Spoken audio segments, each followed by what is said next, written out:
Fold करो fold करो।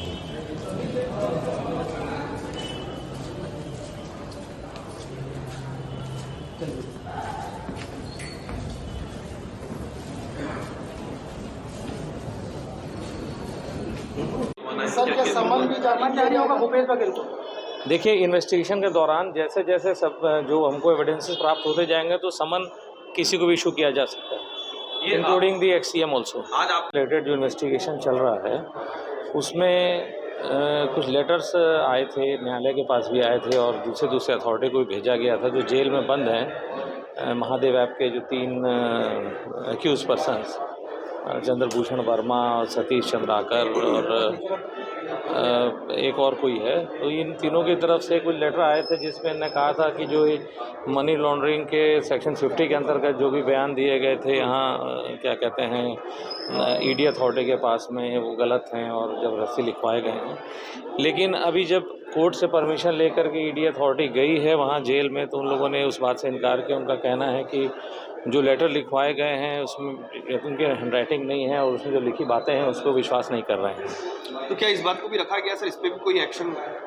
नहीं, इस पर कोई एक्शन नहीं हो रहा है, लेकिन मैं बता रहा हूँ कि उन लोगों ने जो पहले अपनी बातें लेटर के माध्यम से प्रचारित की थी कि ईडी वाले लोग ने दबाव डाल करके उनसे दुनिया भर के स्टेटमेंट लिखवाए हैं या किसी का नाम लिखवाया है, उस बात को अब वो लोग कह रहे हैं कि उन्होंने नहीं कहा था और उनसे लिखवाया गया था चार्जशीट। और ये बातें हमने माननीय न्यायालय के समक्ष पिछली सुनवाई पर रखी थी। और इन तीनों के जो सेक्शन 50 स्टेटमेंट्स हैं जो जेल में रिकॉर्ड किए गए थे, क्योंकि कोर्ट की परमिशन से जेल में रिकॉर्ड किए गए थे, वो हमें कोर्ट को दिखाना आवश्यक था कि हम क्या स्टेटमेंट रिकॉर्ड करके लाएं। उन स्टेटमेंट्स को हमने जो माननीय स्पेशल कोर्ट के सामने रखा था और इस बात को वहाँ व्यक्त भी किया था। चार्जशीट में कोई नए नाम उसमें ऐड हुए हैं? पूर्व सीएम भूपेश बघेल और भी कुछ नाम उसमें ऐड हुए हैं? देखिए, जो हमने फर्स्ट सप्लीमेंट्री जो प्रोसिक्यूशन कंप्लेंट पेश की है उसमें हमने जो शुभम सोनी के संदर्भ में बातें लिखी हैं और शुभम सोनी ने जो एक ईमेल हमको भेजा था और वो ईमेल जो था वो सर्टिफाइड ईमेल था।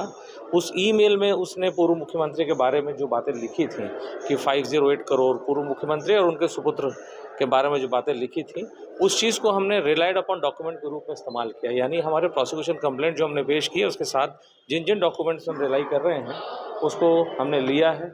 साथ ही साथ असीम दास का भी जो स्टेटमेंट है, असीम दास ने भी पूर्व में ये कहा था कि जो पैसा 5 करोड़ के आसपास जो उसके पास आया, 5 करोड़ 39 लाख है शायद, वो भी जो है सीएम को देने के लिए आया था। वो भी बातें चूँकि हमारे स्टेटमेंट में थी और उसको हमने अपने पीसी का पार्ट बनाया। हालांकि बात अपनी जगह है कि जो फर्स्ट सप्लीमेंट्री पीसी पे प्रस्तुत की गई है उसमें 5 लोगों का अभियुक्त बनाया है, जिसमें असीम दास है, भीम सिंह यादव है और अनिल कुमार अग्रवाल है और रोहित गुलाटी है और शुभम सोनी।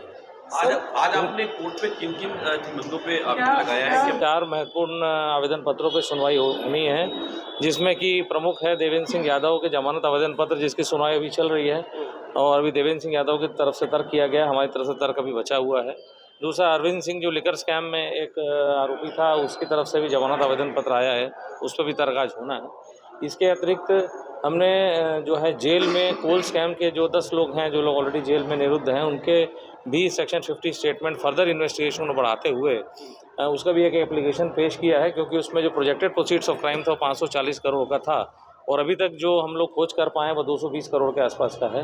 तो rest of the proceeds of crime के संदर्भ में प्रश्न पूछने हैं, कुछ कन्फ्रंटेशन करना है, तो उसकी परमिशन के लिए हमने एक एप्लीकेशन अभी मूव किया है, उस पर भी इसमें आदेश होना बचा है।